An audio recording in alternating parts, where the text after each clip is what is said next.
Good evening সবাইকে। আজকে আমরা স্টাডি পয়েন্ট ইনস্টিটিউশনের অনলাইন ক্লাসে থেকে একটি ইম্পর্টেন্ট সেশন আপনাদের সামনে তুলে ধরছি।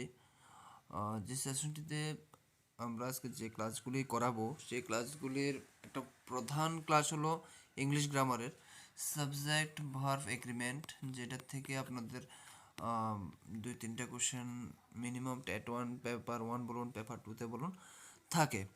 তো আজকে আমরা এখান থেকে মানে ইংরেজি গ্রামার থেকে বা ইংলিশ গ্রামার থেকে একটা টপিক আপনাদেরকে তুলে ধরছি আপনাদের সামনে, সেটা হলো subject verb agreement. So welcome to study point institution, guided by আমি সুব্রত। আহ,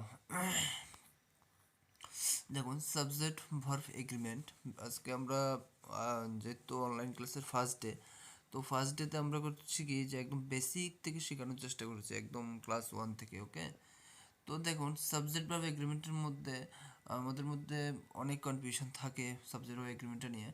তো এখানে আমরা প্রথমে শিখতেছি, দেখেন পার্ট 1-এ বেসিক সাবজেক্ট। এখন দেখেন এটা অনেকের কাছে প্রযোজ্য নাও হতে পারেন যে আপনি সাবজেক্ট কি আমাদেরকে শিখাতে হবে, তেমনটা কিন্তু না। এটা একদম বেসিক থেকে শুরু করার ক্ষেত্রে যেহেতু আমরা বেসিক থেকে শুরু করছি, সেজন্য একটা সেন্টেন্সের মধ্যে সাবজেক্ট কোন কাকে বলে বা সাবজেক্টটা কি, ওইটাকে বেস করে কিন্তু ক্লাসটা শুরু করা হয়েছে। ওকে, তো এখানে দেখেন সাবজেক্ট, যদি কোনো সেন্টেন্সে আমাদের যে সেন্টেন্স, ওই সেন্টেন্সের মধ্যে যাকে কেন্দ্র করে বা যাকে মুখ্য হিসেবে কেন্দ্র করে একটা সেন্টেন্স তৈরি করা হয়, সেই ওয়ার্ডটিকে বা সেই বিষয়টাকে বলা হয় কি সাবজেক্ট।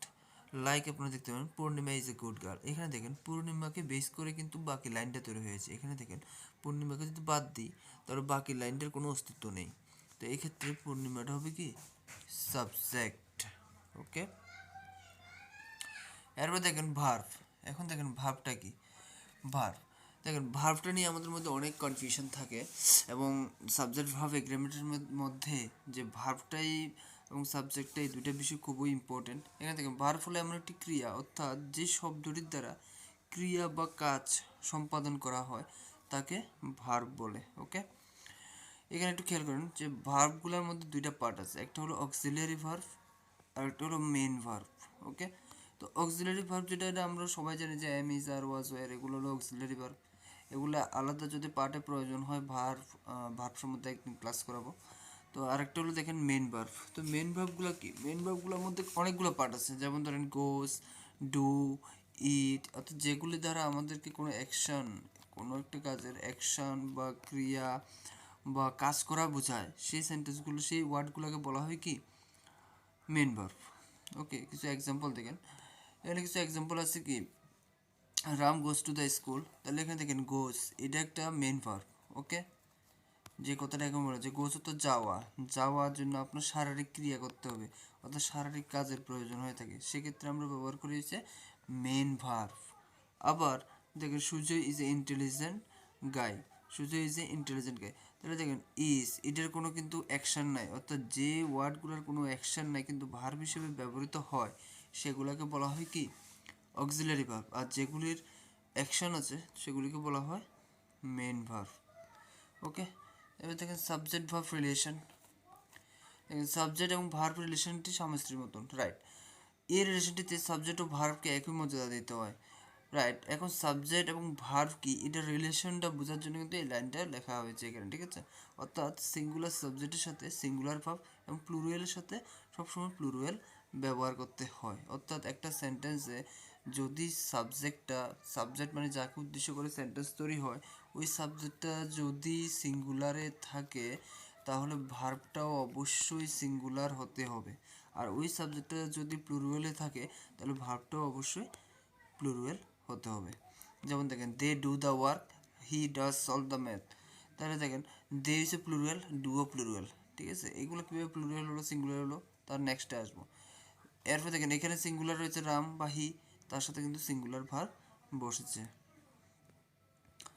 নেক্সট হলো সিঙ্গুলার কনভার্ট প্লুরাল। কীভাবে সিঙ্গুলার থেকে কনভার্ট হয় প্লুরালের ক্ষেত্রে, দেখেন যখন এগুলা সবগুলো সিঙ্গুলার ওয়ার্ড, এগুলার পরিবর্তে কিন্তু এগুলা বসে। তো এগুলো আপনারা একটু মনোযোগ সহকারে দেখে নেবেন যে হি সি এর পরিবর্তে দে, উই, আওয়ার এগুলো প্রোনাউন বসে। ডাজ সবসময় সিঙ্গুলারে বসে, ডু সবসময় প্লুরালে বসে।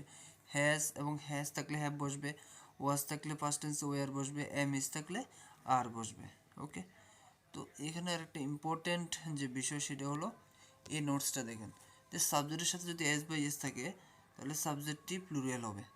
ঠিক আছে, আর দেখেন সাবজেক্টের সাথে যদি সাপোজ ধরেন কোনো একটা, যেমন সিস্টার, সিস্টার সিস্টারেও যদি এস থাকে তাহলে এটি হয়ে যাবে কি প্লুরাল, যদি এসটা না থাকে তাহলে সেটা হবে সিঙ্গুলার। কিন্তু ভার্বের ক্ষেত্রে সিনটা হচ্ছে পুরো উল্টা।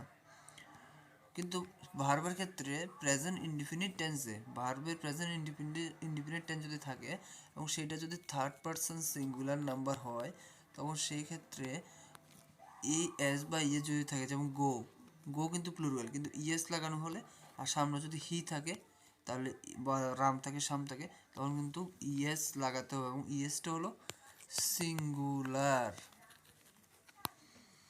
ওকে, নেক্সট হলো নোটসটা দেখেন, এখানে একটা নোটস দেওয়া রয়েছে। দেখুন, সাবজেক্ট বা এগ্রিমেন্টের ক্ষেত্রে আপনাদের অবশ্যই টেন্সের বেসিক নলেজ থাকতে হবে। ইয়াস, টেন্সের বেসিক নলেজ না জানা থাকলে বা টেন্সের যে ফর্মুলাগুলো সেগুলো জানা না থাকলে আপনারা কিন্তু সাবজেক্ট বা এগ্রিমেন্ট বেশি এগোতে পারবেন না। নেক্সট হলো